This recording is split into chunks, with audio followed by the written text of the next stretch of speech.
I'm nervous. It's probably all the cotton candy that I'm we nervous. eat before we do this to get hype. Welcome to A to Z Movie Night, where a few film nerds gather around a bottle of whiskey to watch a movie. A to Z Movie Night may contain spoilers and is intended for a mature audience. Listeners' discretion is advised.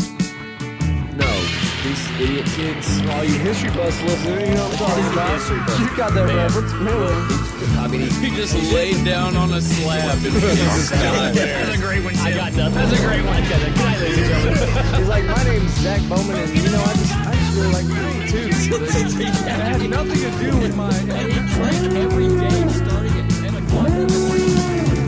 Hey, I'm your host, Zach. I'm here with my co-host, Aaron. What's up? And Mr. Tim, the main man.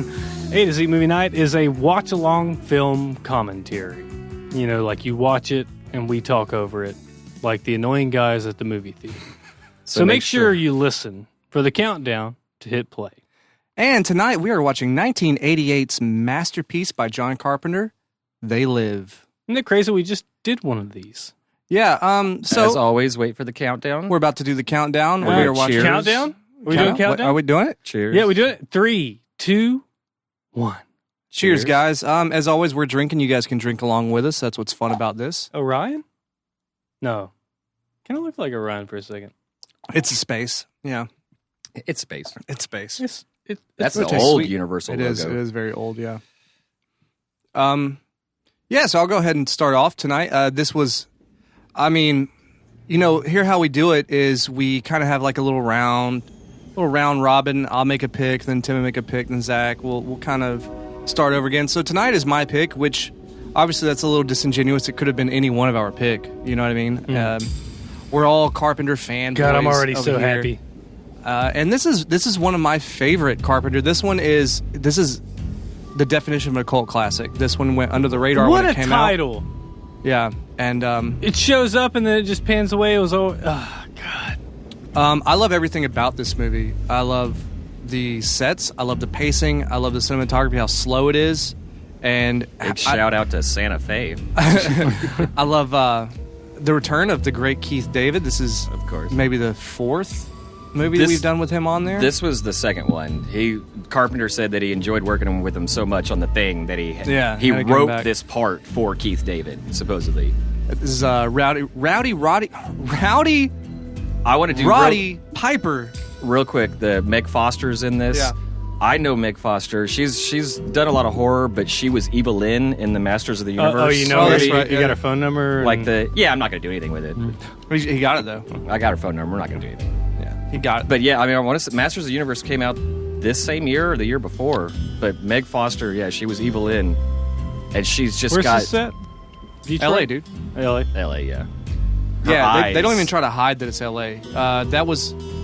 That was an alternate title too for one of the releases of this movie. It had L.A. in the title. Yeah, Invasion LA or something like that. This movie's actually tied to L.A. intrinsically because it shows like what's the famous hobo part of town? Help. Not Skid Row? Skid Row, Skid yeah. Row, It's got yeah. Skid Row in it. You know, it's got that same church or chapel that was in 21 Jump Street. It's a very famous kind of L.A. landmark. It's just overall, it's just very LA, except for this little rainy It's part. kind of like the Big Trouble in Little China intro. Mm-hmm. Jack's riding his truck, but this one we're following him. Yeah. Walking. Obviously, yeah. it was based on that graphic novel, 8 o'clock in the morning or whatever it is. Apparently, that is a pseudonym, Frank Armitage. That was apparently a character from the short story. Hmm? So who's it a pseudonym for? Who wrote it? Who wrote the short story? I can't remember. Oh, so it's a mystery. Yeah, I think that was a character in it. Frank Armitage. And if you notice, you never hear Roddy's name in the movie. No, you don't. Yeah. You don't find out until the credits that his name is Nada, spoiler, which was the Oh, name. Frank Armitage is Carpenter. Oh, Yeah, that's what I'm saying. Yeah. He that was John Carpenter, but he was using that as a pseudonym. Yeah. He used the Frank Armitage as a pseudonym because that was like a throwback to the short story. And things just seem to dry up. I really love Rowdy Rodder's like his job that he does in this movie, you know, of acting, because as we know, he's a professional wrestler. He's not really an actor, and I think he does a great job. I think Carpenter picked him. I think Carpenter picked him because he's not an actor, right? Carpenter because he's was like also, an everyman. Carpenter was a huge fan of WWF. I did not know that at all. He apparently met him at where was I watching? Like at WrestleMania 3 or something. Yeah. He met Roddy and approached him about the movie. Really? Because he was there as a fan watching WrestleMania 3, which is kind of weird to think that John Carpenter is like a big wrestling fan. Dude, he's honestly one of the best, and we live in an era now, this is 2020, but this last whole decade has really been like the pinnacle of wrestlers being actors. We have the highest paid actor in Hollywood right now is The Rock, is a wrestler, former wrestler. John Cena is in every movie you can think of. You know what I mean? We have so many wrestlers, but in this time, in this day and age, besides Hulk Hogan... Yeah, Hulk Hogan being in Rocky 3. Besides that, there wasn't... Well, the Giant was in Princess Bride. Yeah. I mean, but not in a leading role. Yeah, they kind of played... He was in there because he's a giant. Yeah, they just needed a big dude. And Rowdy Rodder in this he's the lead man. He's just kind of a every guy. They do a good job of not even showing off his physique.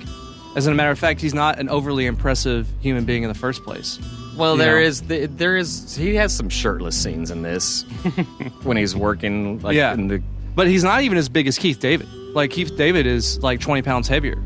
Keith David's definitely taller than him. Yeah, he's bigger. There's a little foreshadowing the dude that's just kind of like a zombie staring at the TV screens. You know what I love about John Carpenter films, and it's.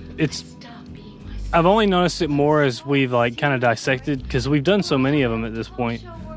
But all of his movies are shot and they're set in places that are you can tell he's still, we were talking to Randy where he was saying, they just found some houses they could rent out and they did that guerrilla style of filming. But even this one, later in his career is set.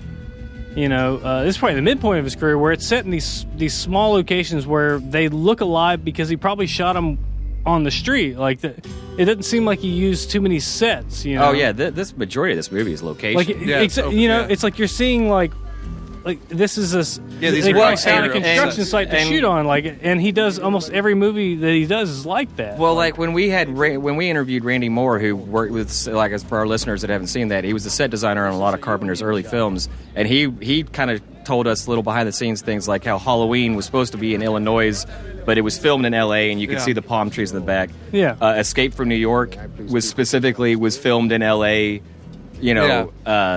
Carpenter loves L.A.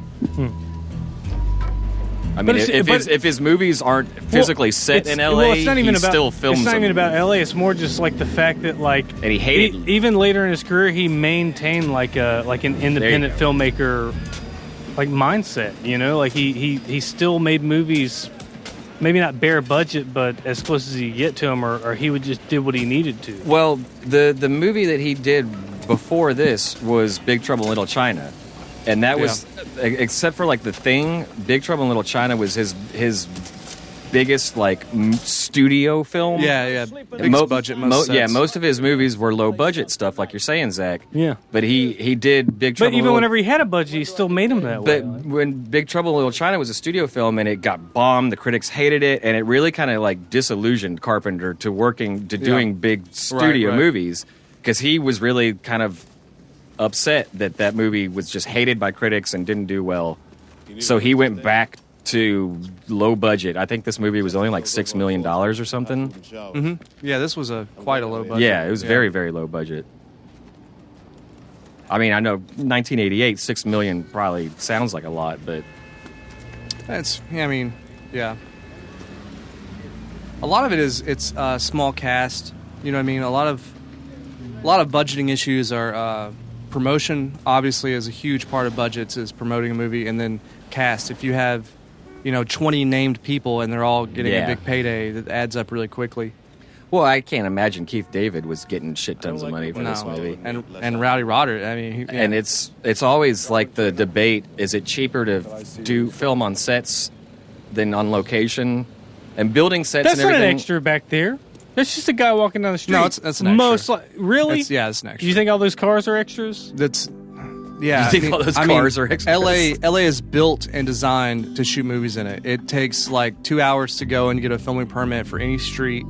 The cops are so efficient at shutting it down And like, also, it's like, all right, we're gonna shut this down for 30 minutes. Cool, let's put our stuff up. well, and Where's your cars? it's such like an everyday occurrence in certain parts of LA Yeah. that they don't even have to worry about extras in the background because real people walking the street in the they're background, fine. they're Yeah. so disillusioned Right. to it that they don't have to worry. Like, man, I hope those people don't like look straight at the camera, you know, right. and ruin a shot. They're just like, oh yeah, they're filming over there. Fuck it. Yeah. To people in LA, it's not like, oh cool, they're filming a movie. It's like, fuck, they're I gotta filming a walk through movie. this shot again. Yeah, well, no, they're like, fuck, our streets shut down again. Like, Yeah. people that live in LA hate it. And then also they're Like, oh yeah, if, you know, Rodeo Drive's, you got to take the 10, like the Californians in Saturday Night Live. So you want to take the 10? You're up gonna to the take Rodeo, the 210 and and you're you're gonna get gonna- off Rodeo.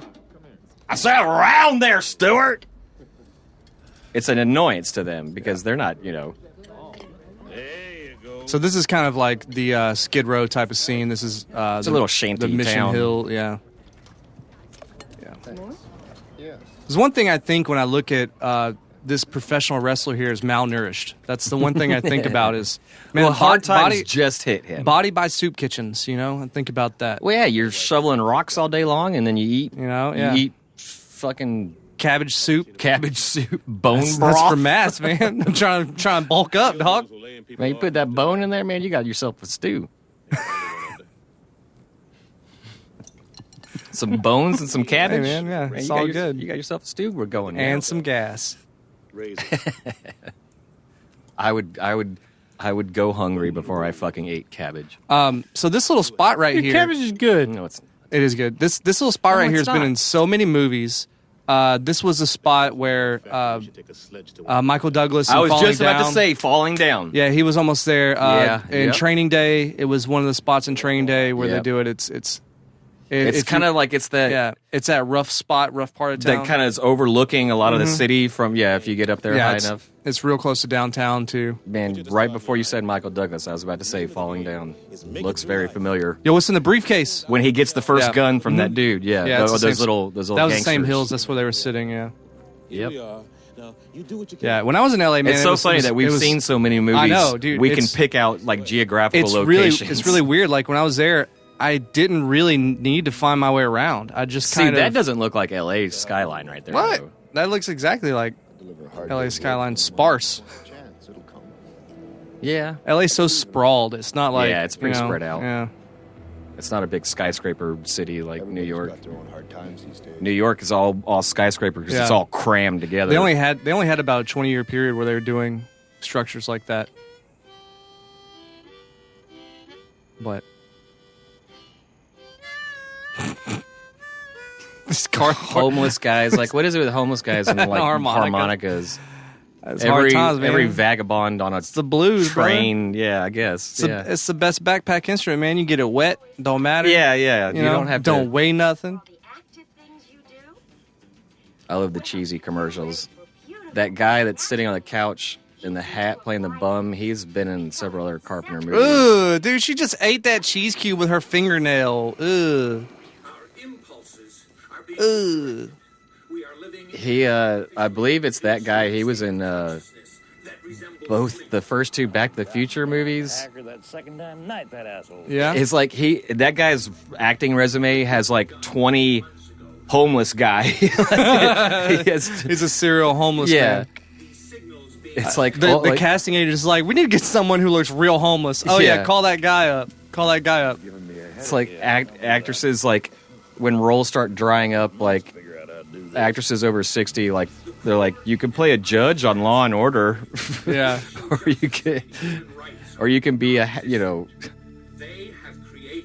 Oh, what's that? See that church? I think they used in They've used it in quite a few things. Prince of Darkness. Yeah, I believe so. Now I gotta say, like I'm that guy that's like been exercising a lot lately, and I'm the guy that's like doesn't shut up about it. But I was just feeling my leg muscle, and like Feel good? I'm like, wow, there's a calf.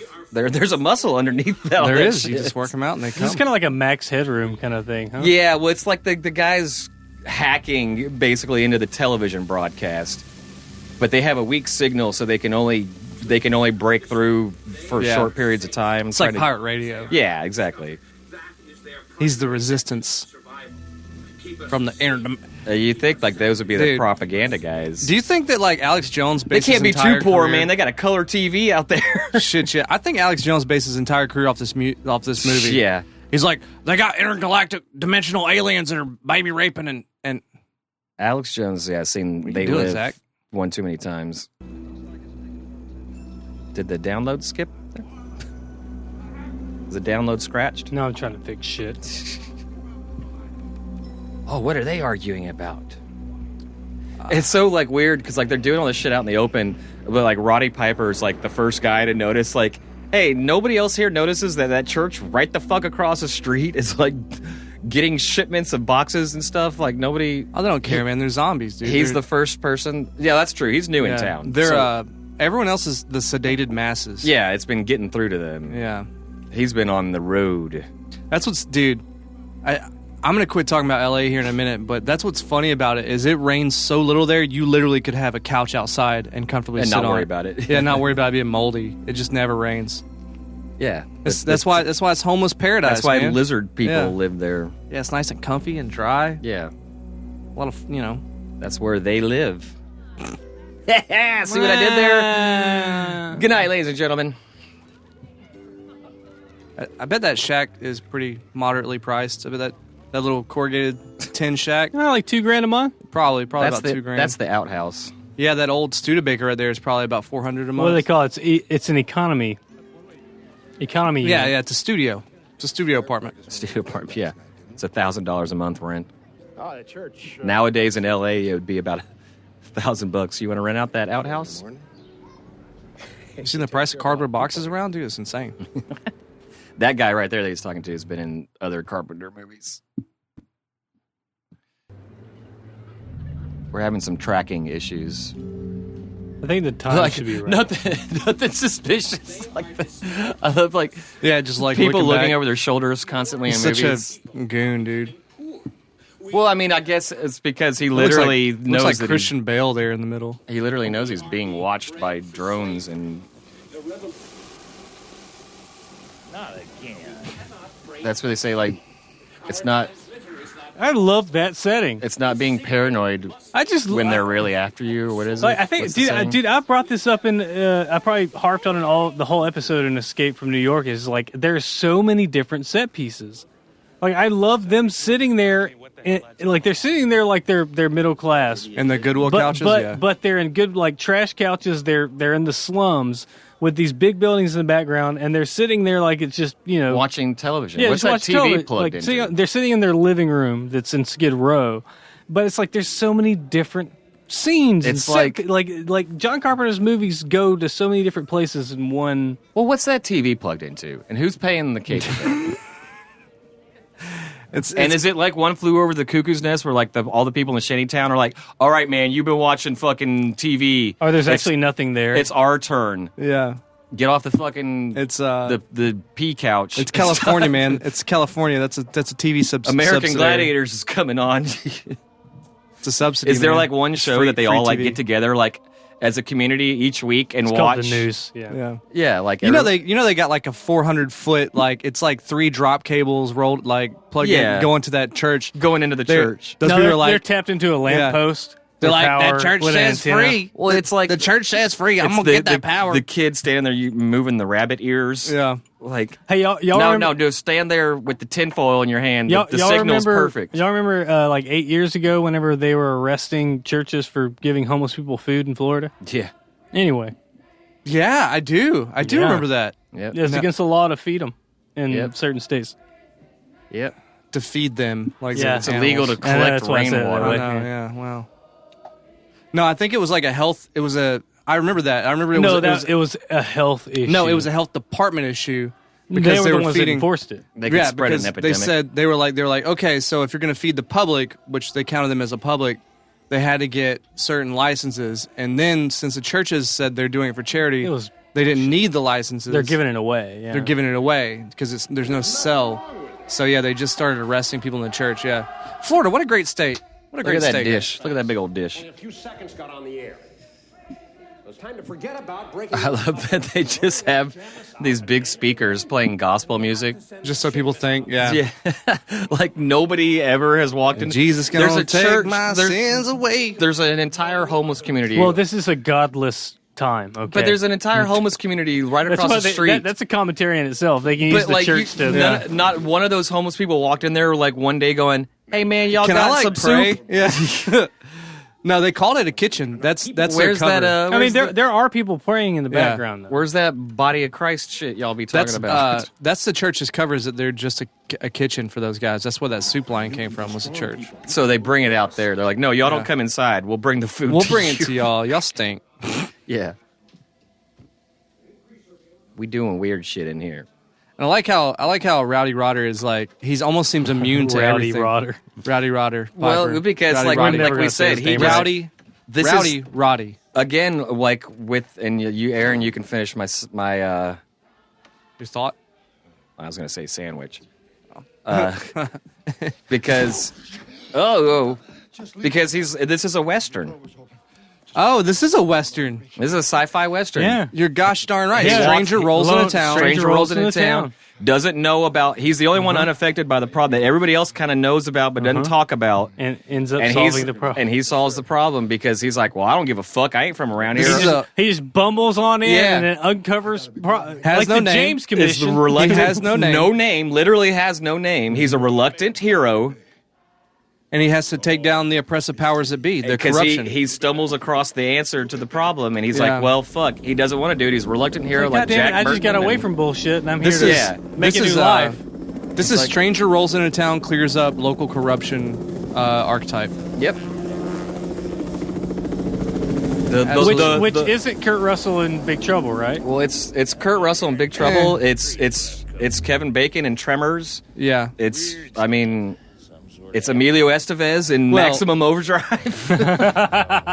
Well, Tremors is a little different. That's Well, he didn't roll into town. yeah. Tremors is actually like the buddy cop. That'd be the girl in that one. yeah.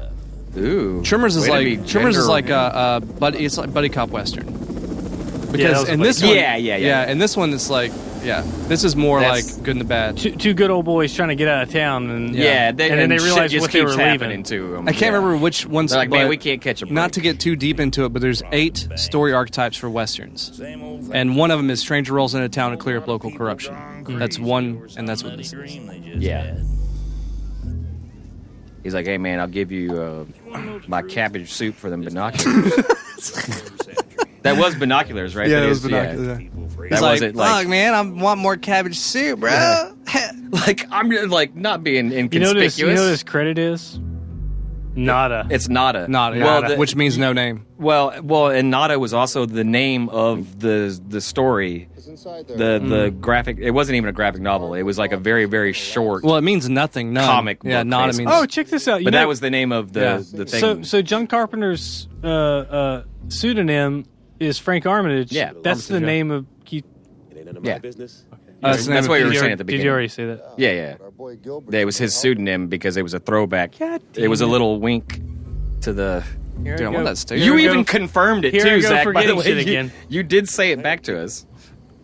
There he is on that bullshit again. Time. I don't bother nobody. Nobody bothers me.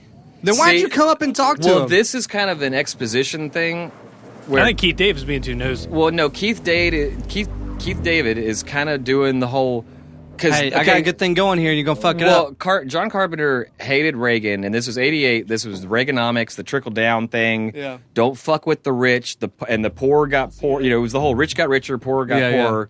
That sounds But familiar. there was the whole Reaganomics thing of going, hey, just let the rich get rich, and you'll benefit from this. Yeah. And it was Keith David even says verbatim, it's the American dream, that this illusion that people have of if I just follow the rules, obey the law, and just do right and work my job and go home, nothing bad will ever happen to me. I'm following the rules. It's like, Yeah. okay, well, when does that become oppression?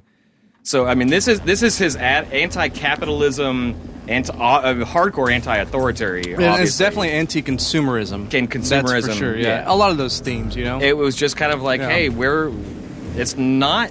I mean, obviously Yeah. the aliens, the ghouls that are exposed, that's far fetched. But he's using it as a a springboard to go like, hey, kind of wake up and like don't believe everything your government tells you. Yeah, you're being lied to. They don't have your best interest in hand. They're trying to get rich.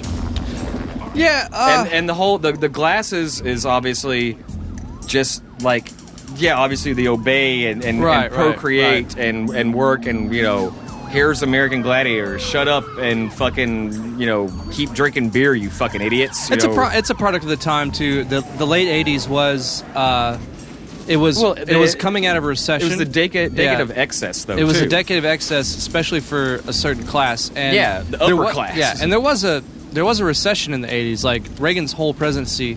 And we came out of the recession in the late '80s and into the early '90s when we started hitting a surplus.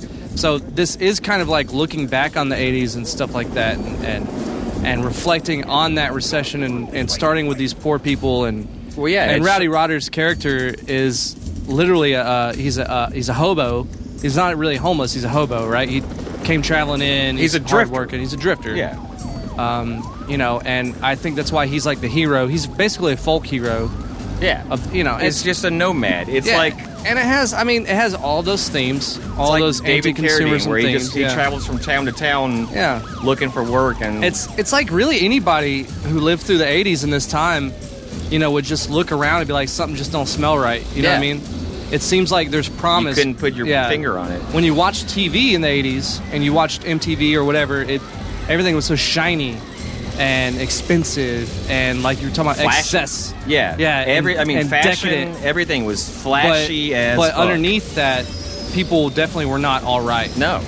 There was gas shortages, you know, all that stuff. Yep. And I think that's what really like what this is, and I think you're totally right on that. The Cold War was still going on in the and they were 80s. doing this. They literally were like they were displacing homes, they were tearing down tent cities, stuff like that. You know, a lot of this is exaggerations from newspaper clippings, you know. Yeah. But this was Carpenter saying, he was saying maybe you guys should wake TF up. Yeah, wake up, take the blinders off. Everywhere you go, there's a fucking, you know, Coca-Cola commercial and models telling you to drink Budweiser. But you know what, though? At the end of the day, those models in that era, they didn't have butts.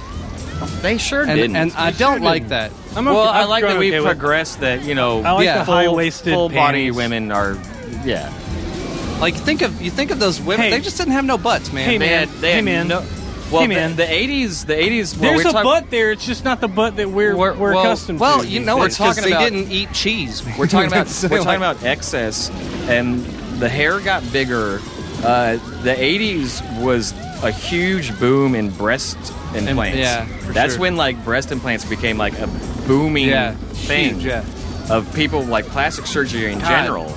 Women had the worst. Y'all want to cheers to fascism? Yeah, let's cheers to Here's to fascism. fascism. Here's to not having fascism. And how close capitalism is to that. Well, it can quickly revert. I mean, not even capitalism. It's how close we are as a society for it. Well, this movie, Cheers, we're talking about the cheers. We're The solving the world's 80s problems. it was a hard time to be a woman, dude, because like, oh god, yeah. They were you were treated as supposed to be basically like just sexual objects. You expected to be malnourished. you were supposed to be wafer thin, Yeah. and then have giant ass boobies. Yep. Wow, what a combo! And it didn't hurt if you were blonde. Yeah, This is where I see Damn, they're hitting the blind ass preacher. the blind preacher. Wait, did John Carpenter predict the riots? The Watts riots? Oh, you mean the 92 riots? No, that was The Watts riots was a different time. Oh, I thought you were talking about the Rodney King riots. Well, this movie is, you know, still prevalent, you know, in today's Watts economic. riots are way earlier. It really is, yeah. The Watts riots. Are you talking about the Chicago 60s. riots? No, Watts riots. I forget. That's such an ominous way to help LA. somebody up. Yeah, in the 60s there was a riot. That was the first time. Yeah, we really kind of see some danger here with the cops, and that whole thing with the cops. Yeah, that's very indicative back to THX 1138. Yeah. George They're Lucas's. walking in line to Yeah, they're stormtroopers. They're Gestapos, basically. yeah. Yeah, it's Have Gestapo. y'all seen yeah, exactly. what was that the last Simon Pegg Nick Frost movie? At World's End. At World's End. Whenever the aliens toward the end are like they're walking like lockstep. Yeah, yeah. That's how riot cops do. They blow a whistle and they goose stepping. They march. Yeah. Fascism. Yep. Yeah, because they're busting up. Because they're breaking up the community. Basically, they know the broadcast that is coming signal. out. They know they know it originates. They don't know that it's coming out of the church, so they're just fucking everybody up. They're just like you know what these people don't live by? Consumerism. Yeah. You ain't got no money. So. We're gonna fuck them up. Living free on these Craigslist couches they didn't buy. Yeah.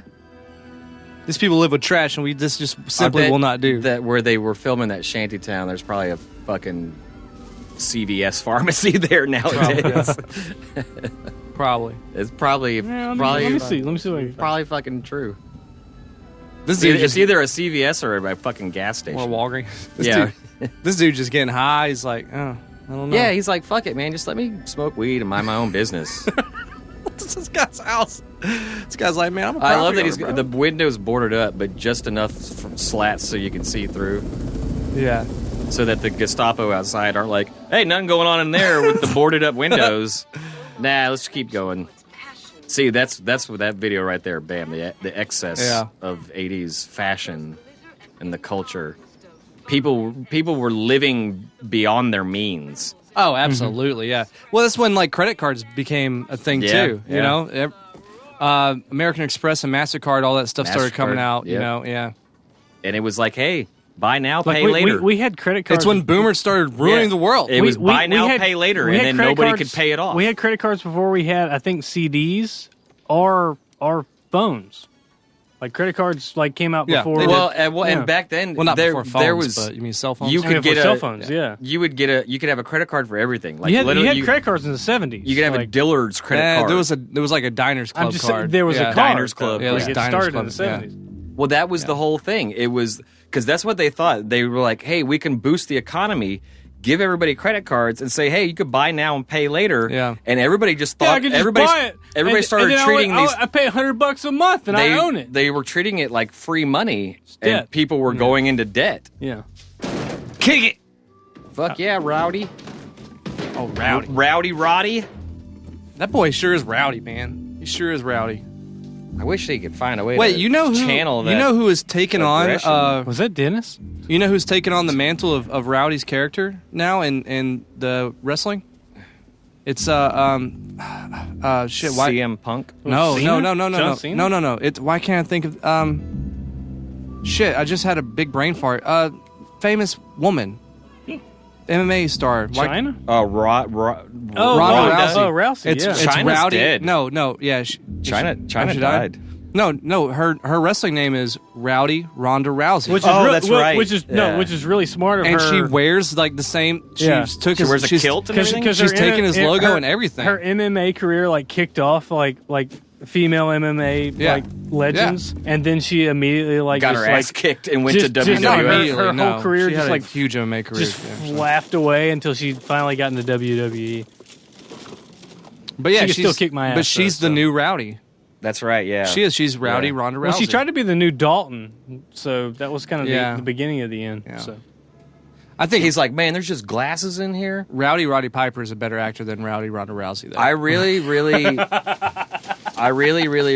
I don't even know if it's true, but I agree. It's true. Well, if you've ever seen Rhonda's Saturday Night Live episode, she's not good. Was she on SNL? She hosted SNL, and she was in Fast and the Furious. She was not. She's she's so wooden. Yeah. Where they're like, hey, you're She's sexy. like the worst We're gonna put you in a actor. dress and make you fight. I mean, yeah. That was their downfall in MMA. She was in this one that's style. well, she's that's like a Seagal character. No, she's a judoka. She's a world class judo practitioner. Sure, all but that right, doesn't mean we're getting off topic. Okay. She's a legend in MMA. All right, she just didn't lose very well. She just was a bad loser. And she pooped her pants in those memes. That's true. Well, that's why I mentioned CM Punk. So They were giving him so much pain shit that he shit himself in the ring. Now that we've finally seen Glass's like on live television. Now that we've finally seen Glass's vision, so this film, this is where it takes a turn. This film was the inspiration for and kind of kicked off like kind of like a almost like a Banksy type figure in the United States. It was Shepard Fairey. Oh yeah, that's right. That's right. And Shepard Fairey, he did the Barack Obama Hope poster. But like I found him whenever Clayton and all those guys when we were BMXing, like he was like this big, like he would tag places, have like he would sell stickers to all these things. He was like I said, he was like a Banksy of America in the early '90s or so. Say his name again. Shepard Fairey. You've heard Obey? You know Obey clothing? Yeah. Well, he yeah, I did, was gonna yeah. say he did the Obama thing with one of the. Yeah. There's With a still. one of the aliens from this. Yeah. There's the but He did that one too, I'm sure. because the Obama one said hope at the bottom. Yeah. The one he did over this, it said obey at the bottom. I know, and that's why he calls it obey clothing. It's kind of creepy, but why he was popular enough to even do the Obama Hope one is because he made Obey. He made a name because Obey clothing, Which all but started with his this. whole thing was like an underground like.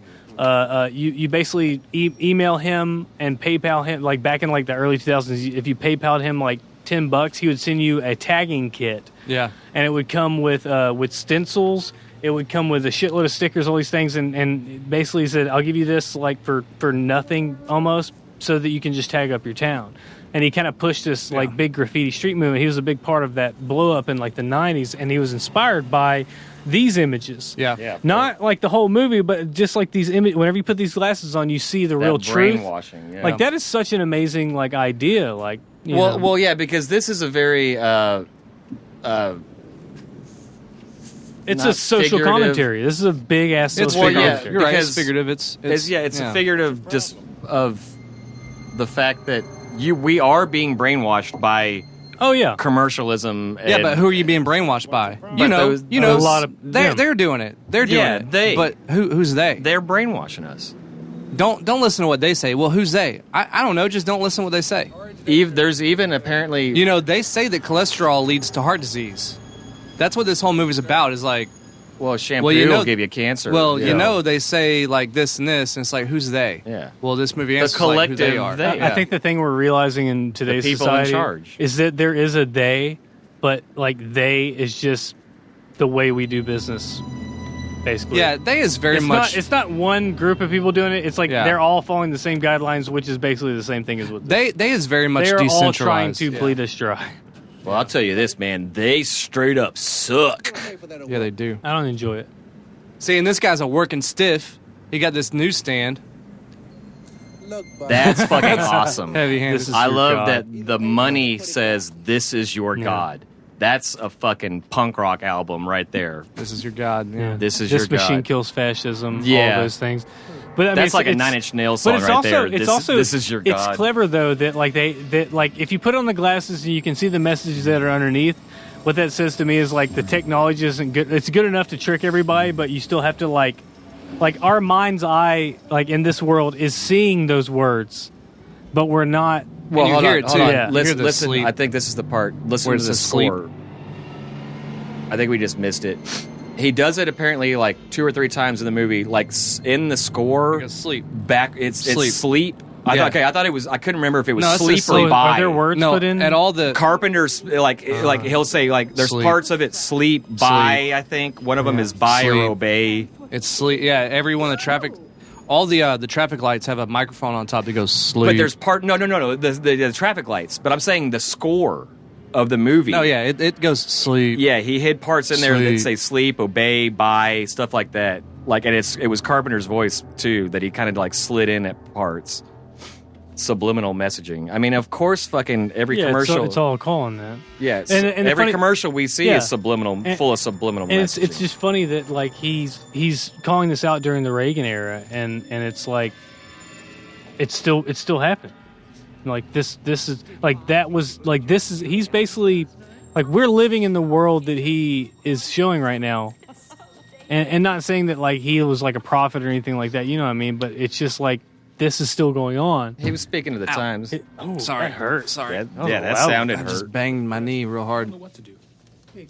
Well, there's the reason when he finally like mans up, gets a gun, Yeah, and says, "I'm going to fight this." It's not just coincidental that the first place he walks into is a bank. It's he figured he's like, okay, how can I hurt him first? That's on T-shirts and everything. The guy at the podium, Yeah, with yeah, it says yeah. "obey" behind him. I almost bought one of those shirts. I still want one of those shirts. And you can buy those masks too. Oh yeah. Nowadays for Halloween, I think it would be cool if all of us bought one of those. It makes me kind of wonder how did like a live podcast. How with did Shepard Fairey sell the brand Obey, which is basically a complete ripoff of? Almost every liquor bottle behind him says "sleep." all the How liquor, do you go to sleep? all the liquor says "sleep" on it because that's what it'll make you do. I love that he just starts going into it. Yeah, and it's women, This one, real fucking ugly. Hey, formaldehyde face. Obeying, conform, sleep. she looks like a regular person, doesn't she, huh? Maybe Oh, yeah, don't he's like a- announce that. Something fucked up. No, yeah, I love that he no. calls her formaldehyde face. Yeah. What? Why is it? Why do we like the like? Why is this the hero? Like lonesome stranger walked into town, and they're always an idiot. Why is that? Like, is that a John Carpenter thing? That the main guy's an idiot? Yeah. Well, not necessarily an idiot, but like he's not fucking Chuck Norris. You He's know? not worried about anybody's opinion. He's more of an everyman. He's somebody identifiable. Like he's not. Well, I mean, that would be the obvious response. Like, what the fuck is going on Well, here? exactly. He's not John Rambo. He doesn't walk in there like Arnold Schwarzenegger and go, "Okay, something's fucked up. I'm gonna kill everybody." He reacts like everybody would. You got to have a moment of freaking out. He's a simple man with simple motivations. Yeah. That's his character. It's the reluctant hero of man. This is fucked up. But what do I? But what can I do about it, or what should I do about it? Is something that doesn't just come immediately to him. Yeah. That's like pouring perfume on a pig. I love that line, man. That's hilarious. All right, suppose we settle down. Apparently, Roddy Pipe, like he was still a wrestler at the time. He kept a notebook. Or it was the height of his. One-liners He kept and a shit, notebook yeah. of one-liners, Yeah. and he shared that with John Carpenter. And John Carpenter was like, "Yeah, We're using as many as we can. yeah." Well, the bubblegum line, the famous bubblegum line, is something that he came up with Impossible. It would be easier if we don't have to splatter your brain. when they were coming up with one-liners. Just take He told John Carpenter, he goes, I write all of my own stuff when I'm in the ring, like taunting the other wrestlers.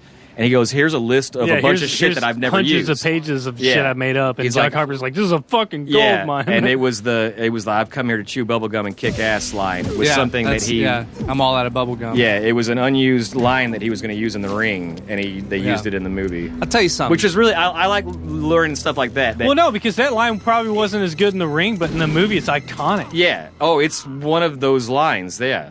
And it's so great to see like You just shot a cop. a casting choice made the movie. Like casting him, that line wouldn't have been there if they hadn't have casted this person. You know, like that's you love to see it. You love to see it. I like the fact that these are like our overlords. You know, they're aliens and stuff, and they're overlords, but they're still a bunch of pussies. Yeah. And now I got ho ho ho. Now I've got a shotgun.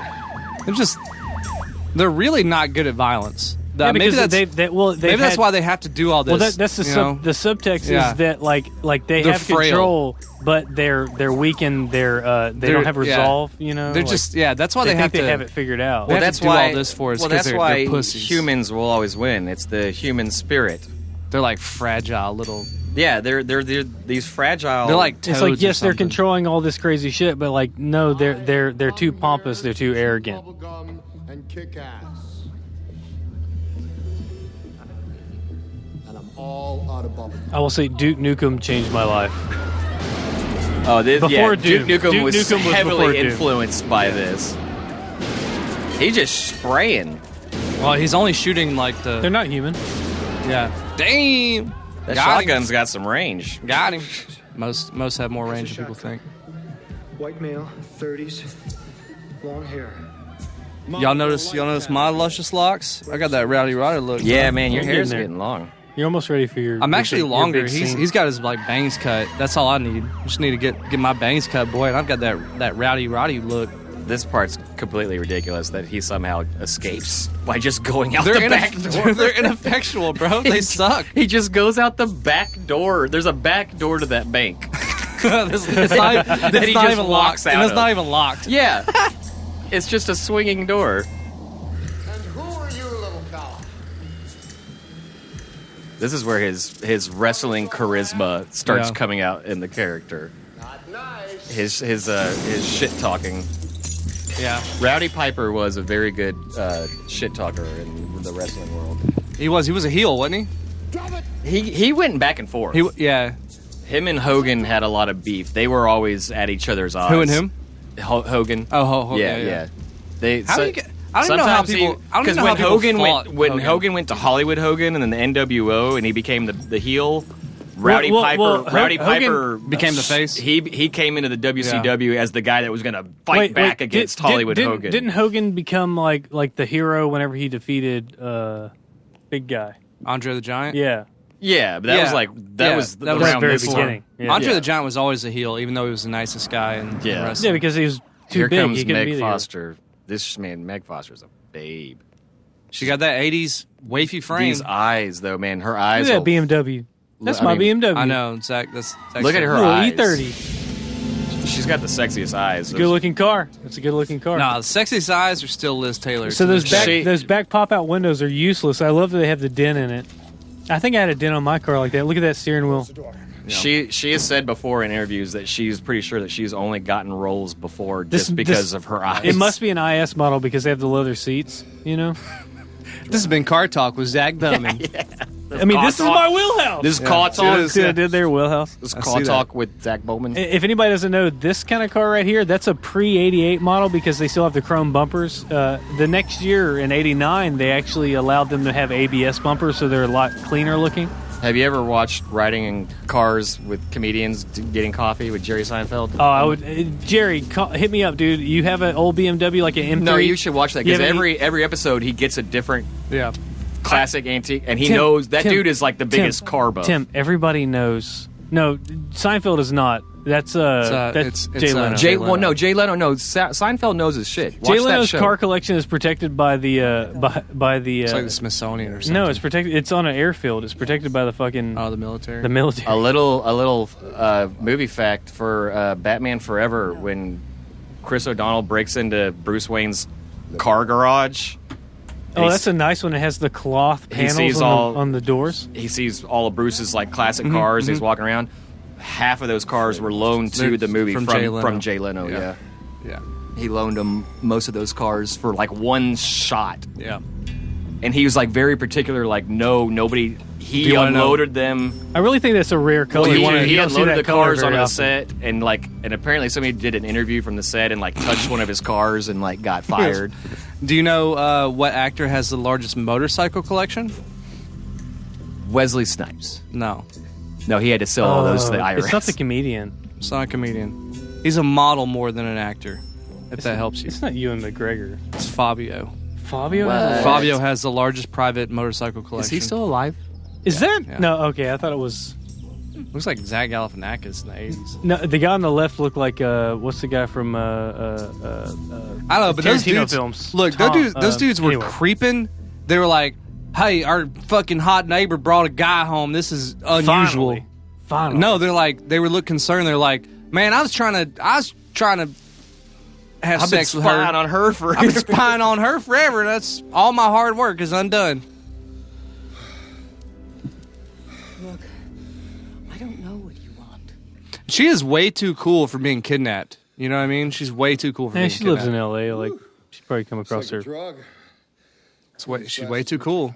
She's just like sitting there, just barely holding her wrist. Like, I mean, look at him. He's handsome. He's clean. I mean, he probably smells homeless, man.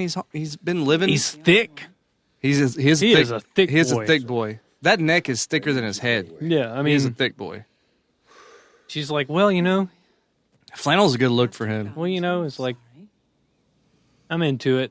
So, I mean, it's the '80s, so all the other men around are probably very androgynous and thin. The whole world's in trouble. They're all like her neighbors, except for her neighbors, because he was a thick boy too. I swear to you, we're being controlled by these things. I don't know what they are or where they came from, but we. And it's funny how, like, well, besides Keith David, but Rowdy is like the best actor in this whole movie. Just don't hurt me. She is not a good look. Look at her. She's so. Those eyes say hurt me. She's so stiff. What's with especially during this time period? It's like they always do their eyes up to where they're like. They don't look real. They're like super glossy. Well, they put a heavy foundation on their eyes. It's like to really draw it in. You can't even see her eyeballs right now. You know. I'm gonna see it anyway. Yeah, it's funny. One thing, so I picked this movie, and one thing I do love about it is, yeah, it has all these themes in there, and it is deep, but it's not as deep as I think Carpenter made it out to be. So it just ends up being really fun to me. Does that make sense? Like, to me, it's really good fun. No. I mean, I'm not saying it's not deep. No, listen, it's every bit as deep as John Carpenter meant it to be because it's put out and it's one of his classics. He tried to make it too deep. No, not at all. No. If you try to make it too deep, that's just like my opinion, man. Well, I'm just responding. It's like I'm just building on that point in that like I don't think that he tried to make it too deep because yes, he did. This is. If you read into the subtext that he intended, then yeah, it's all there, and maybe it's heavy-handed or whatever. But what you just said about it's a fun movie to watch. It's a fun movie, yeah. Like, then he did his job. Well, yeah, he did a great job of it. All I'm saying is there's a duality, right? Where the subtext is very deep. It's anti-consumerism, right? But then on the surface, that's the subtext. The surface is very light. You have a professional wrestler as the main guy. And almost nobody's in it, and he's shooting up banks and doing one-liners. Yeah. So those things are which is why I love John Carpenter because contrasting. They're it's. I mean, where was he at at this point in his career? Like this is. So it's funny though. I've always loved that part where it's like trying to be overly deep in the subtext, but on the surface is like fun and light. With a bubblegum line. No, I mean that's what he does. And the fight scene, and that's. I think that's why a lot of people missed the whole thing, and that's kind of why this movie didn't do as good, and it's a cult classic. Sure. So I would say like this is one of the last of his like best ones. This is at the end of his like. We're gonna call that We're gonna call that the Carpenter Gold Age. Well, sure. I mean, I would call it that because like after this, there was a couple other movies came out, but it wasn't anything nearly as close. Like Vampires is one that he put out in '98 that I want to do because I remember watching it and I loved it. But like Big Trouble came out 2 years before that. That was technically a flop. But then 3 years before that, he did Christine. Like he still had star power, but he still chose to make these small. Like this isn't a huge budget movie. This is a smaller movie. And like even though he wasn't like the huge commercial success, he still managed. He's like, I'm still gonna make these crazy ass movies that I do. And it's like, like whatever he tried to put across, he still made an awesome film. Well, usually when he would do big budget studio movies, he would have a bad experience. I mean, and he preferred doing low budget because there was less studio involvement. No, we were just talking about like this is like the end of. We're gonna call it Carpenter's golden age. Yeah, I would say that. This is the end of the golden age of John Carpenter. Like this is whenever he was like at peak. In the '90s, that's like Wes Craven's golden age. So it kind of like. When he came up, because Wes Craven is like a horror version of John Carpenter. Like he leaned more into that. Yeah. Like and Wes Craven, even like one of the last movies that he put out in the early 2000s was really good, or late 2000s. Ghost of Mars? Oh, never mind. No. Wes Craven put out another Scream or something. It wasn't. It was a new IP, and it was really good. But it was like an underrated one, and I think we should do it in October. Hold on, real quick. My Soul to Take. Oh, yeah, that's right. Which was a great Wes Craven horror film. Tim, you missed it. Anyway. She knocked his ass out the window so hard. Oh, yeah, I remember that. Yeah, she tried to straight up murder him. And you could tell he did his own stunt, too. You could tell he did his own stunt. Yeah, I believe he did. He did that little forward roll. That was pretty cool, pretty impressive.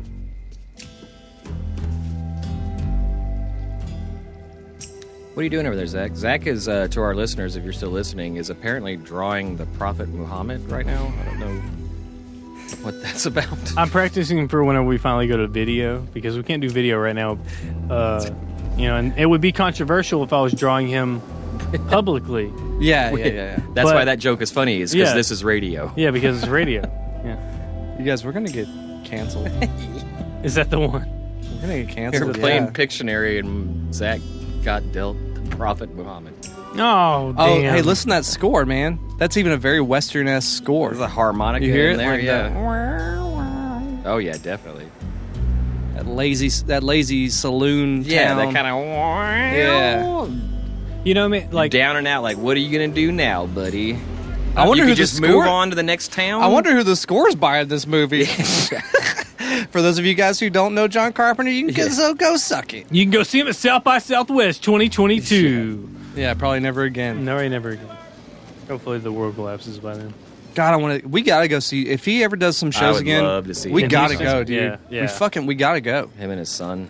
They're wearing their weird, like tall, plain T-shirts.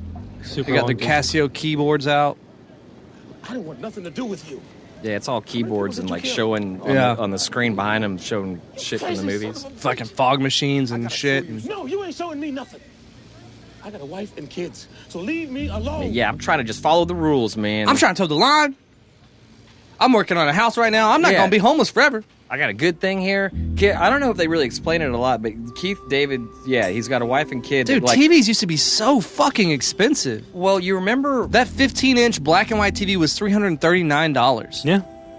Well, remember, like in the 80s, there was something I saw the other. It was commercials, like Christmas commercials. Yeah. And it was like 1991. Here we go, guys. And it was like Sears, like our best deal ever. VCRs for only $2.99. It was like expensive. Yeah. VCRs were running for $300. You can go get a Blu-ray player at Walmart now for $20.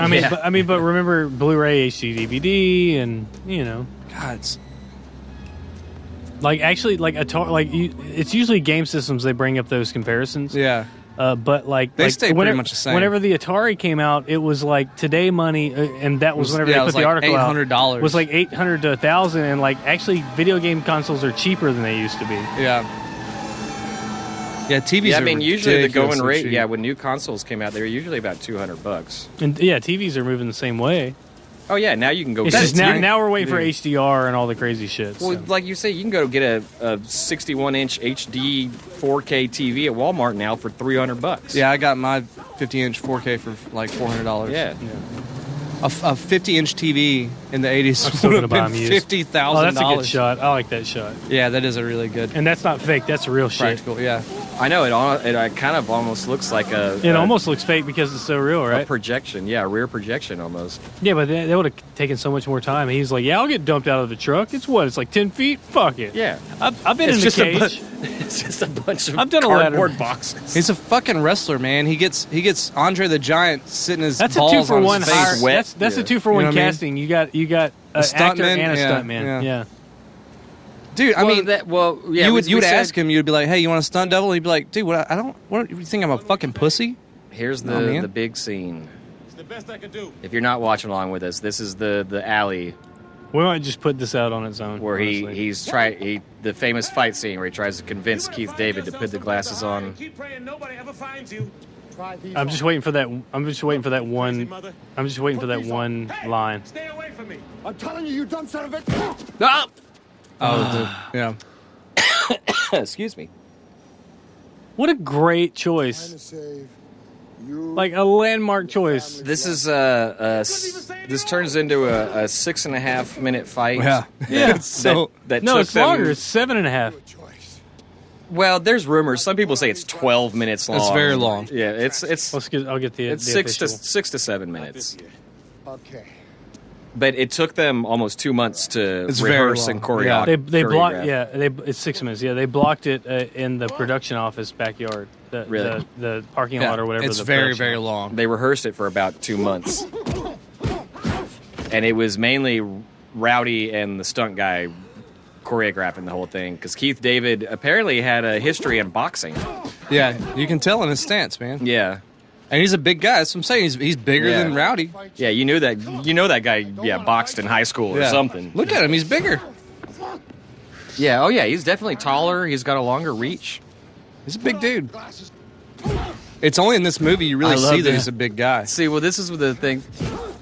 Okay, right there, Rowdy's nose is broke, and Keith David's fist would be in a lotot of pain if this was a real fight. Yeah. Oh yeah. Yeah. Well, but that's why I love these movies, and especially like I always loved.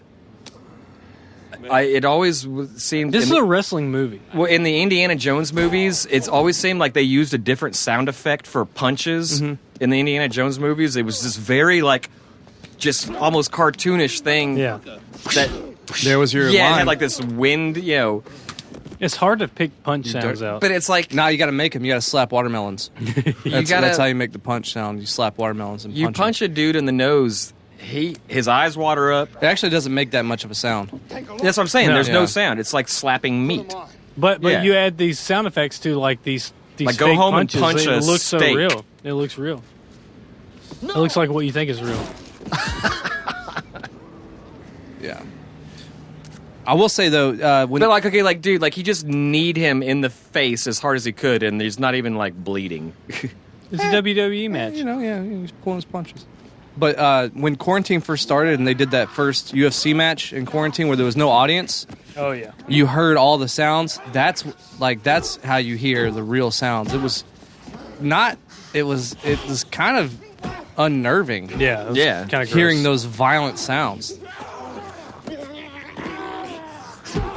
This is the most wrestling move that happens right here.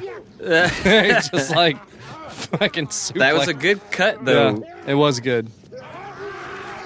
That's what you would do in a real fight. You would love that one. You would bite each other. You go to the shit. ground. 90% of fights go to the ground, right? 95, yeah. Oh yeah, exactly. That's why you study. Yeah, ground a street fight. Yeah. Can one of them do a high pitched voice? In a real street fight, maybe 1 or 2 punches will land while you're still on your feet. Yeah, and then the fight immediately goes to the ground. Oh, the nut shot. Yeah. Shouts out Dude, to South block Park. your nuts, man. Yeah, put your legs together, you whore. He just got 4 good shots in on your nuts, you idiot. Which doesn't make sense whenever he says you dirty motherfucker, you know? Because he just nut shot at him. Well, like Keith David nut shot him. He also bit him too. He bit his hand. So Keith David fights dirty. He's just like, look at fighting, it, he's got a glass bottle. Well, it's because his street fighting, man. You get it's his integrity is all fucked. He thinks he's for the wrong thing. I wonder if that was a legitimate laugh. Probably because that was a sugar bottle and the whole thing and it broke too the whole much. thing. Yeah. I wonder if that was a real laugh. Like, oh, shit. It was a cut, so probably not. Yeah, exactly. Feet stomping, yes. Oh, backbreaker! I'm surprised he didn't drop him on his knee like a fucking wrestling match. It's like, I told you, I didn't want to put them glasses on. And like a wrestler, he's really Two good principled motherfuckers. He's good at pretending like he's passed out. Fuck you. Why would you just put the glasses on, you idiot? I know. How quick would it be just to put some goddamn glasses on, dude? Just look through the glasses. I'm not asking you to kiss me. I mean, I'll ask you later. Just don't. Yeah. We're not there yet. Just put the glasses Just on. put the glasses on, and then we'll work up to that.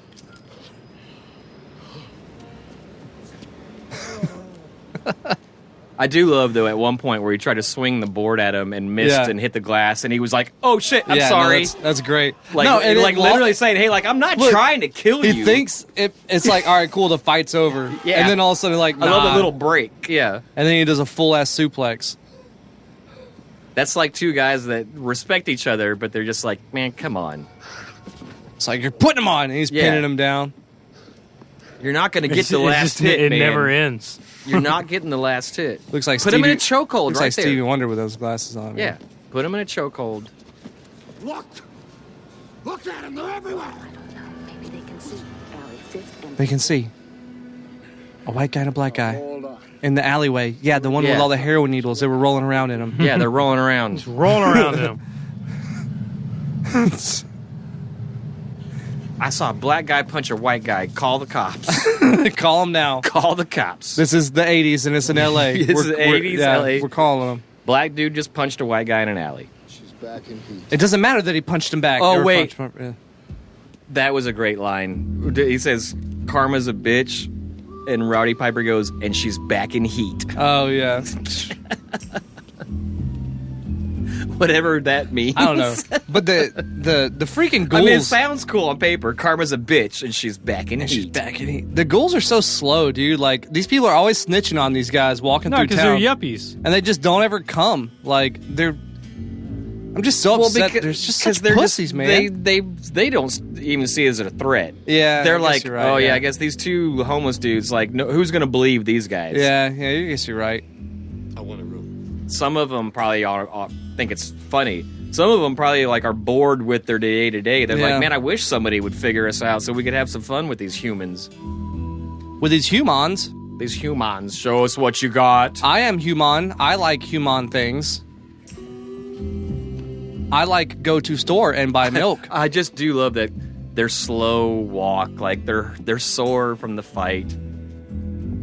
They just got done fighting in an alley for 6 minutes. And they got cotton balls in their mouth to make them look all swollen up. He's like, all right, put these cotton balls in your cheeks.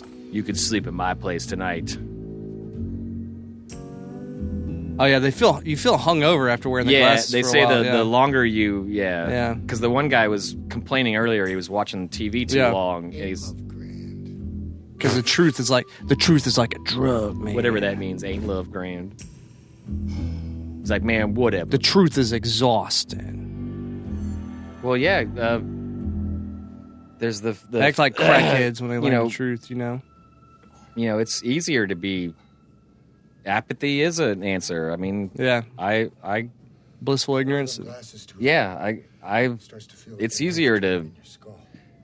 It's easier to toe the line, bruh. It's easier to destroy than to create. It's easier to lose yourself in drugs and alcohol than dealing with reality. It's easier to close your eyes and just go, dude. I mean, I sympathize. Apathy is an answer. Don't try to talk to me about the explosion in Beirut or the state of Syria right now. I'm saving up for the Toyota 4Runner. Yeah. Okay? We're going to the lake, and me and Nance are going to have the vacation that I want.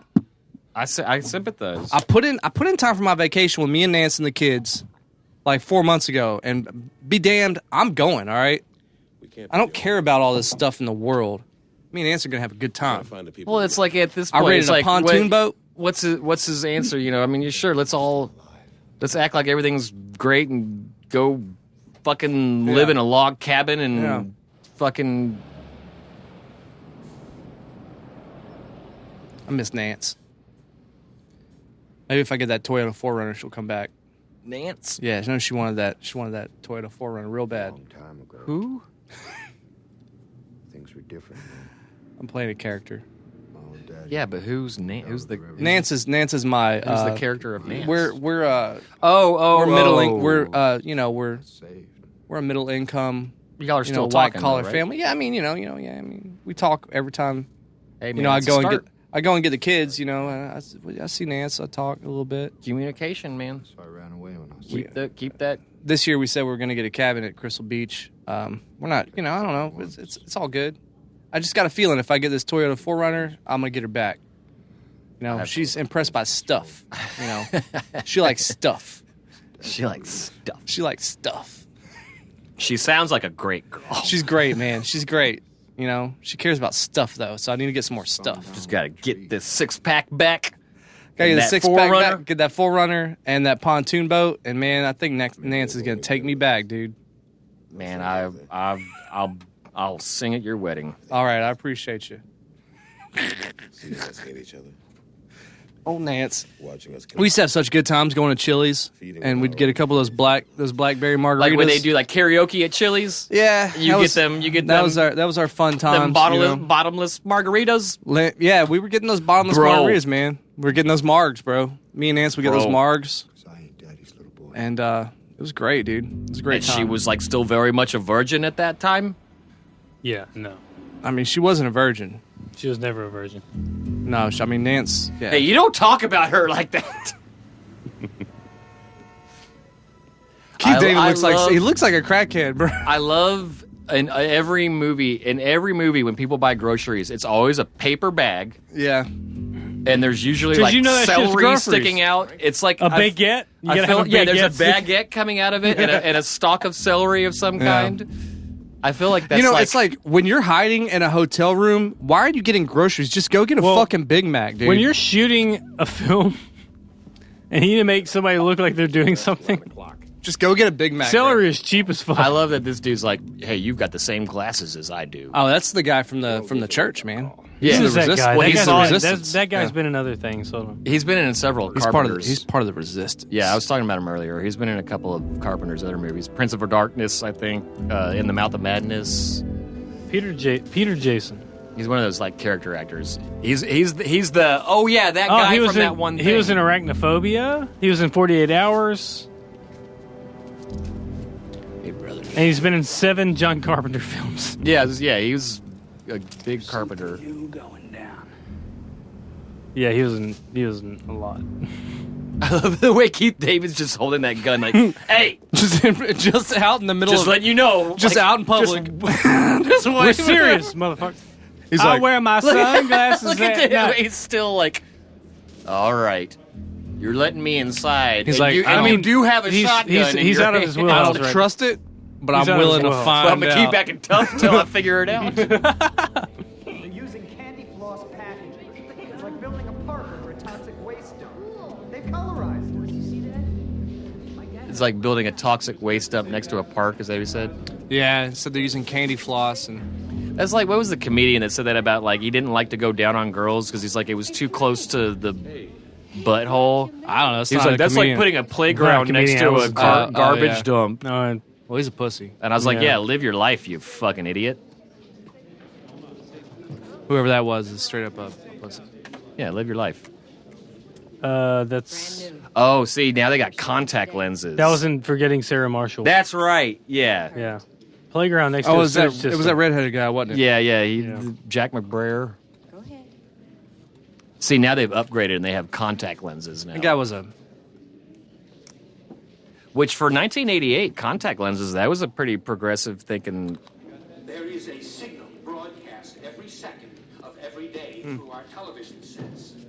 Even when the set is Oh, look at that! They got the Says guy. the guy on the television set. Oh, it's See, just pirate TV, man. Who can you trust, They're man? in, they're in the inner sanctum.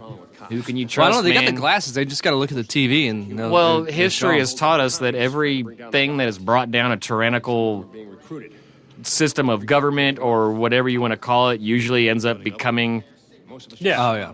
It's the Gallian-Kruger effect or whatever. what's the whole horseshoe. die a hero or live long enough to see yourself become the villain kind Yeah. of thing. Perfect, isn't it? We'll do anything to be rich. look around the environment we live in. Eat the rich. Fluorocarbons. And methane have increased since 1958. Earth is being acclimatized. Oh yeah, I always thought this was a really cool thing. They try to say that like we're globally warming to make our atmosphere more suitable to them. Oh yeah, we're That making was a- it. that Yeah, was a that's cool- an yeah. interesting conspiracy theory.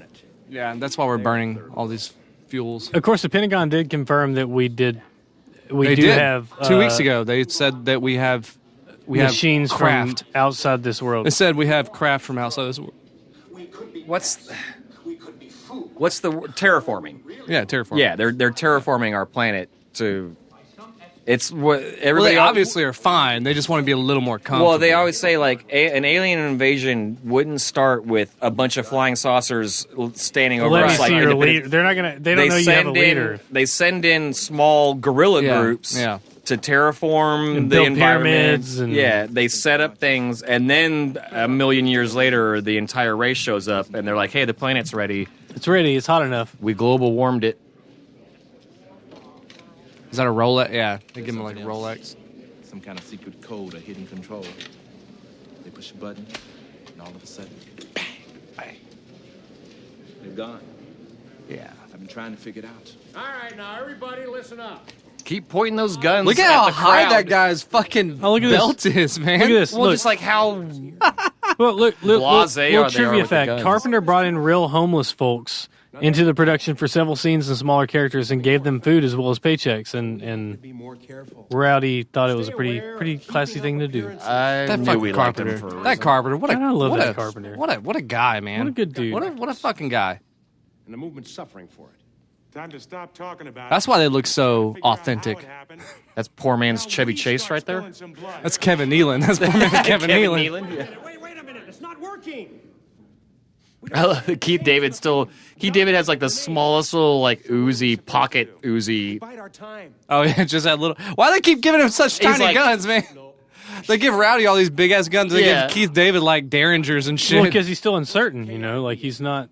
He's like, Oh no, like, he's like in. he's been fighting it the whole way, and then it's like now he's seen the glasses. Now he's just like, oh shit, what have I got myself into?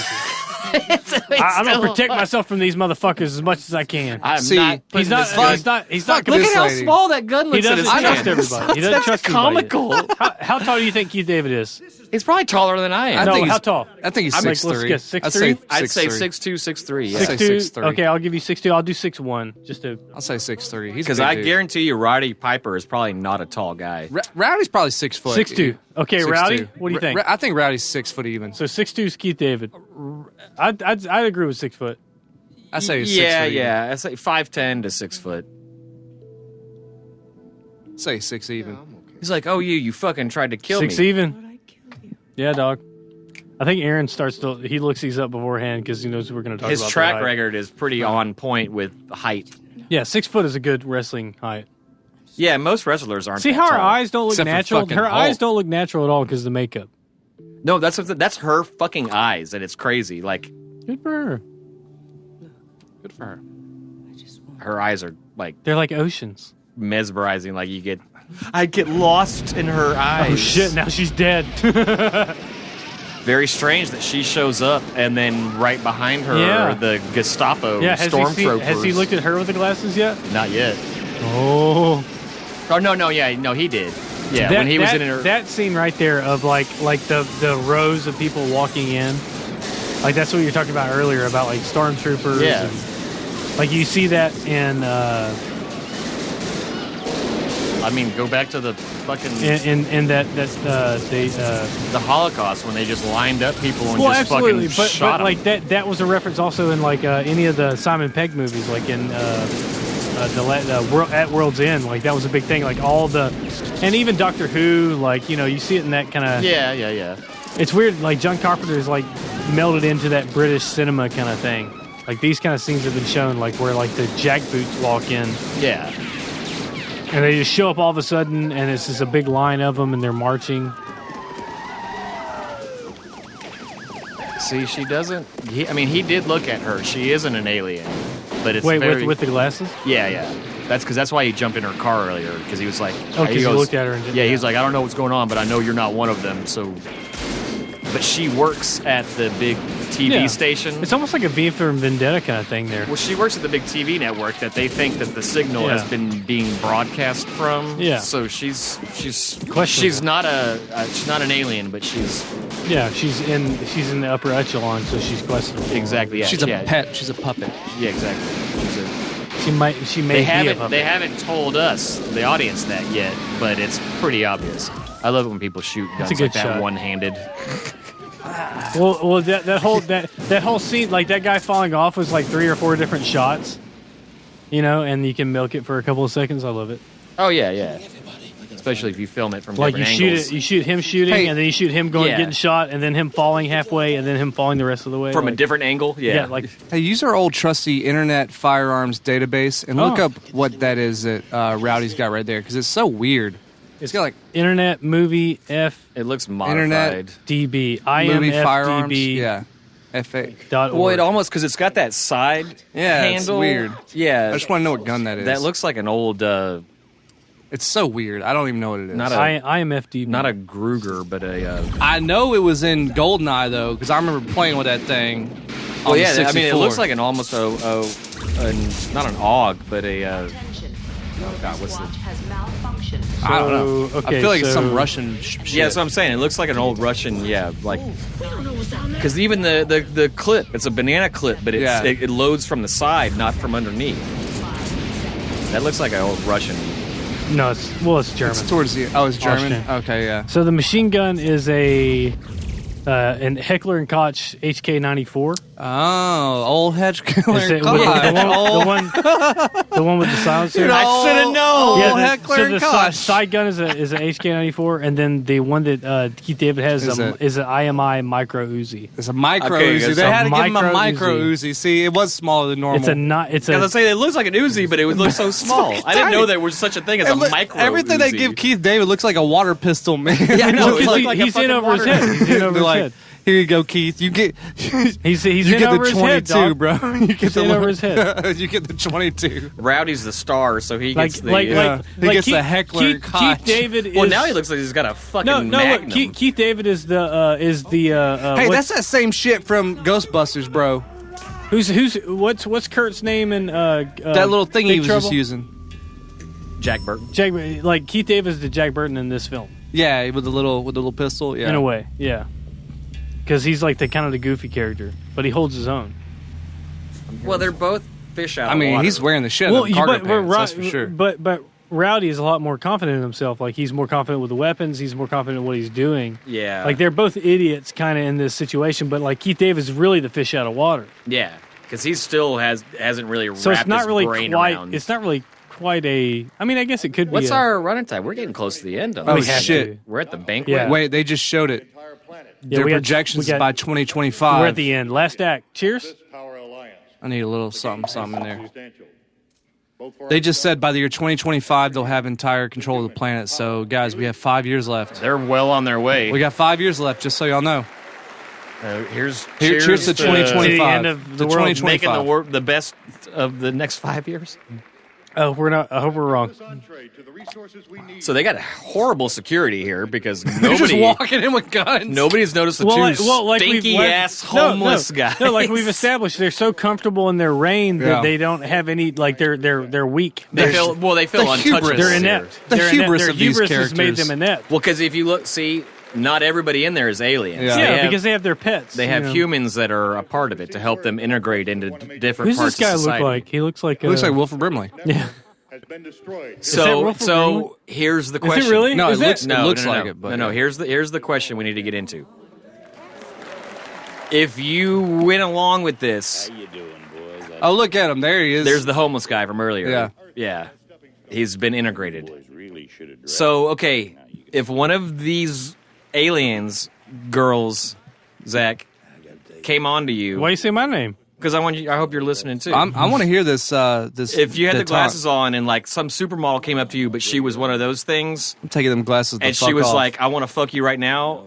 Would you take the glasses off? Yeah, hell yeah, dude. Okay, good. I mean, just make sure we're all on the same page. page. I mean, like doing that isn't. Like, I would have been my, Cypher in the Matrix. It's not going to change my. Like, say Cindy Crawford walked up to you in 1988. It was like, hey, and she was like, hey, I know Tim, you know I'm a ghoul. Yeah, but that's not like, yeah, not when I take these glasses off. That's not going to affect my integrity. That has no effect on my integrity.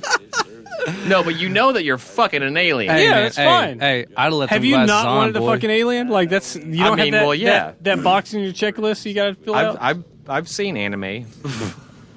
I mean, I'll leave them glasses on. And we're back. Yeah, so this was the homeless dude. The homeless guy coming back is kind of like short sells it though. It's like because now he's like he's in on it. He's like like telling me, hey guys, we're good. Well, it's like the invasion of the body snatchers thing. Yeah. When you find out that somebody's been body snatched and they're like, no, this is better this way. Trust me. It's like well, see, this is too like you see them zapping back to their home world. Oh, so he's basically like y'all have made the cut. Yeah. Like we'll make y'all like he's a piece like of the we're pie. That's what they think. So the church has been a recruiting thing. No. No. It wasn't a recruiting thing. He got brainwashed and basically sweet talked into joining them. Yeah. Like I was saying, it's like. But he was the one that was watching TV 24/7. Yeah. On that hill. Yeah. So yeah, how did he go from homeless to all of a sudden he's wearing tuxedos? Well, no, I mean, they've been fighting this new order, but like the new order is actually pretty great. Like if you just accept it and give up the Earth life. That's what he's doing. You get everything you want. Yeah, go. It's like invasion of the body snatchers. He's like, no, trust me, it's better this way. He's like, I fought it. I resisted, but you don't resist. You want to do this. It's pretty awesome. Yeah. But you lose your self of independence and, See, their security sucks, dog. Like no, these aliens, they deserve to get defeated. Well, they're playing the game right now. Yeah, I'm just saying these aliens deserve to get defeated. They're not showing them everything for no reason. And here we got the brains, the whole operation. This is kind of dumb. That's a real shot in a like. This is an old newsroom. That's a handheld shot though. Yeah, it is. That's a handheld like you can still see it. Well, so good. Handheld shots were starting to get you can see it kind of. That's a handheld. Like they're carrying like an 80-pound camera it's right a now. steady cam, but yeah, barely. Like you can still see the steps. It's very heavy. That's still one shot too. It's like an Aria. It hasn't cut. Yeah, but it's like an Aria. 88. Well, if you see right now, they still haven't cut much. since they walked into that room. He's been handheld following, and now look, watch. This still hasn't cut. This is still one shot moving around. It's probably going to cut here in a second. Can you get us inside? This is kind of the whole like the Bond villain explaining his whole plan before killing the guys. The exposition. He's telling them too much. They haven't agreed to anything yet. No. Well, our main character has been trying to talk Keith David into saying, "Hey, there's something going on," and now us as an audience are being dealt with the same hand. Be serious. Like we're sitting here saying, "No, it can't end like this." Right here. Do you have your authorization? We're sitting here cards? like, no, it can't just end like this. Like everything's taken over. That idiot was like, "Oh shit, y'all had guns." The hubris, man. They have to say soundproof. That's the big call out. It's hubris. Yeah. That's their downfall. That's usually the downfall of most regimes. She made it. Maybe we can find her. Then we can go to the roof. See, and this dumb idiot still like thinks she's okay, and she threw him out of the fucking window. She literally and showed up at their hangout 5 seconds I know, before right? the It's like, stormtroopers come showed on, up. Rowdy. Come on, Rowdy. He's like, no, she's human. Like, well, no, we realize that humans are. He's bad. human too, Yeah, and exactly. he's a little sniveling asshole. Running the whole show. They own everything. The whole goddamn. See, now he's trying to turn tail and be like, no, I was just doing it because they were making me. Yeah. Well, I mean, he's trying kind to of. break the truth to him. This is factual. This is true. But literally, if you a homeless person and you got some aliens come up to you, put you in a tux. He's not a homeless person. He's been there the whole time. He's been selling it the whole time. No, he wasn't homeless. No, he hasn't been selling it the whole time. I think he has. He was brainwashed into it. Maybe after the raid, after we first met him. It was the raid. He got kidnapped during the raid. Sure. And all of a sudden, I wouldn't trust a homeless person first, though. See, he just like the saved homeless person. I would not trust first. Well, see, he just hit his watch and teleported back Oh, yeah. to the home planet. I guess we must be running long. I think so. This is where they go. This is also the beginning. The late 80s. Is this how grenades work? So the late 80s was also like the beginning of the 24-hour news cycle. Rupert Murdoch and those guys, like they invented, CNN like Fox. popped up. Fox invented the 24-hour news cycle. Well, CNN and they was had to like first. start inventing shit just to fill the time. Yeah. So that's a whole nother thing with the news. That's when we started watching ski-boarding squirrels. And shit. Yeah. You know the guy. Where'd that fog come from, dog? Like, there's no fog. All the fire they just laid down in the production studio and kill all those innocent alien PAs. I guess you're right. You well, know, that's like in the Matrix, They're not man. You They're gotta towing break the a line. few Well, eggs if you want to make an omelet. Look, they're towing the line. they're showing all the shots of like they're showing all the news shots in black and white. But like that whenever there was a senator, somebody like that, or a mayor or something that like shot himself at a press conference, and ever since that moment. That was Michigan's. That sure. was the So Hangman ever since shot. that moment, like the AP Runs on a wire, delay. it runs on a delay. But anybody that's shooting photography like that, because at that time, color and black and white were interchangeable in cameras, and ever since that guy shot himself, they were required to only shoot color from then on. Yeah, just in case. I gotta look that up. Hold on. That's it used to be on one of my Faces of Death videos. Yeah, the guy shooting himself at the press conference. Yeah, ever since that moment, the AP wire, the main press, like any photog that shoots for news, like has to follow their standards to get their shit published.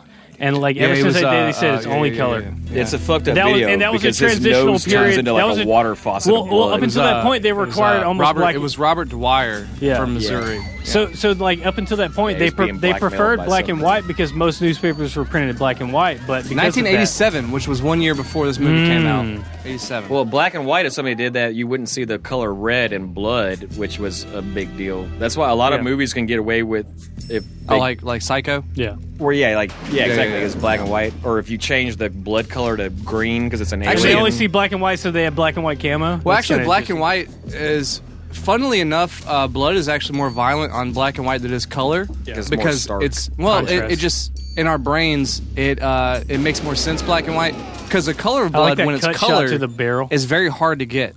Like to get that proper red, it's hard. But in black and white, we just automatically assume that it's it's funny how that works.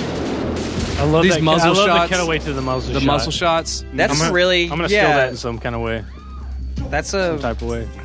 You don't see that often. That's kind of. But you can do it like that and reuse that same shot. Yeah. Well, because this scene is plotting. Like this is the last scene. Like it's a plotting scene. Like so they don't such have an 80s their glasses. hallway. Like this is the end of the film, and we're wondering what the fuck is going to happen with these guys. What are those? Those are AR-15s now that they're carrying. Those are M4s. No, Those he are has an M4s. M4 carbine. Yeah, that's a carbine. Yeah, it's an M4. Yeah. I don't even need the internet movie. They should, no, we know what an M4 looks like. yeah, those are very similar. Yeah, they're both carrying M4s. They should definitely be out of ammo. Yeah. Oh yeah. That's a 3-round burst kind of guy. I mean, right there, he should be out of ammo. It's just what he just They did. can do That's full okay. auto. Well, all right, good for them. They yeah, they would have been way out. They were.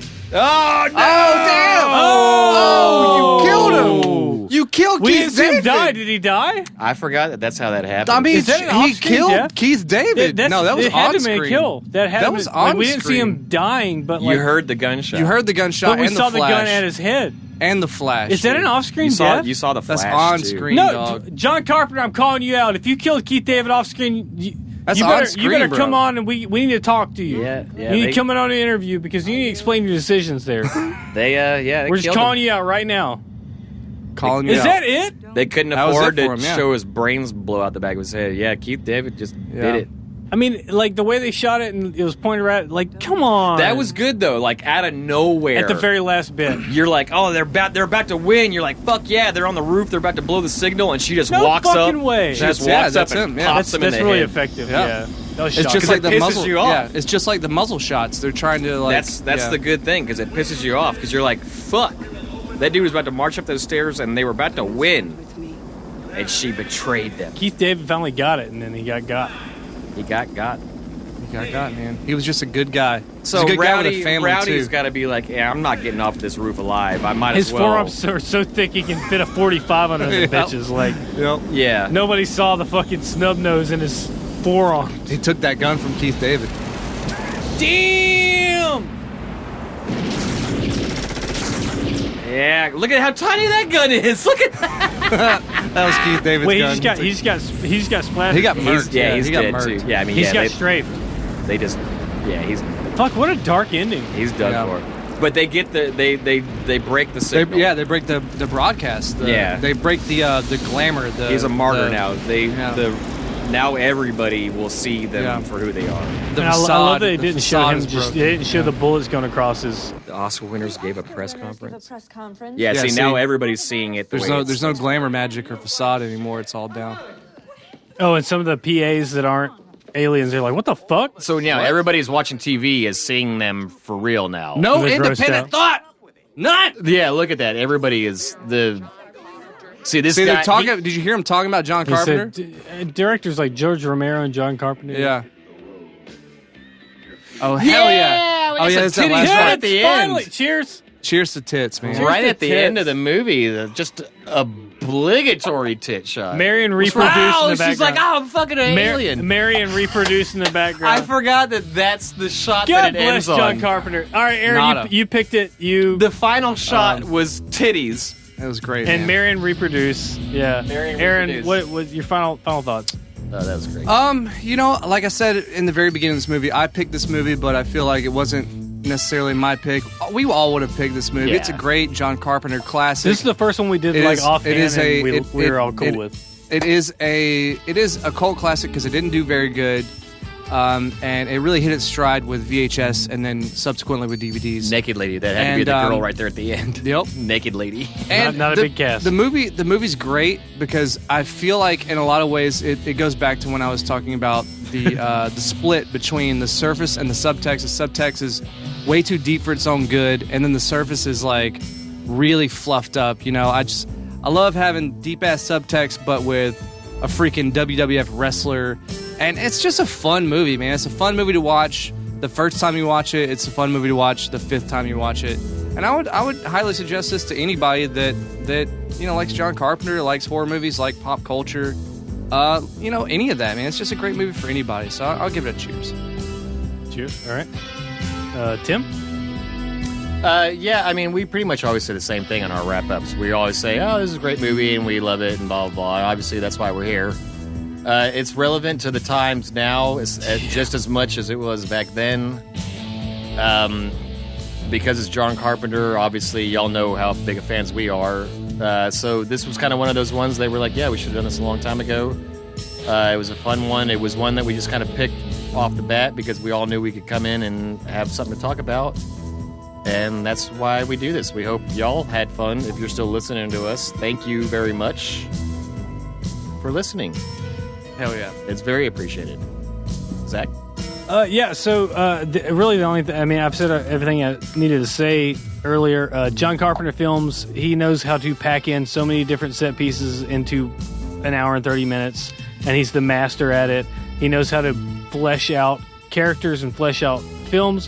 One thing I want to touch on, this movie was put out in 1988, and I will list off the movies that we have done that were filmed in 1988. They Live, today, Akira, Willow, Die Hard, The Blob, and Bloodsport. We have done 6 movies that were in 1988, which means that it was a great year. And for a We Are All Connected moment, one of the stunt actors that was in this movie was also in Roadhouse.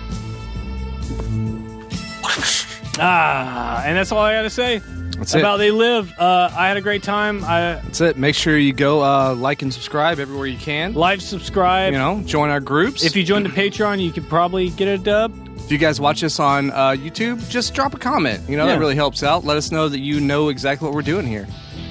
And we'll see you guys next time.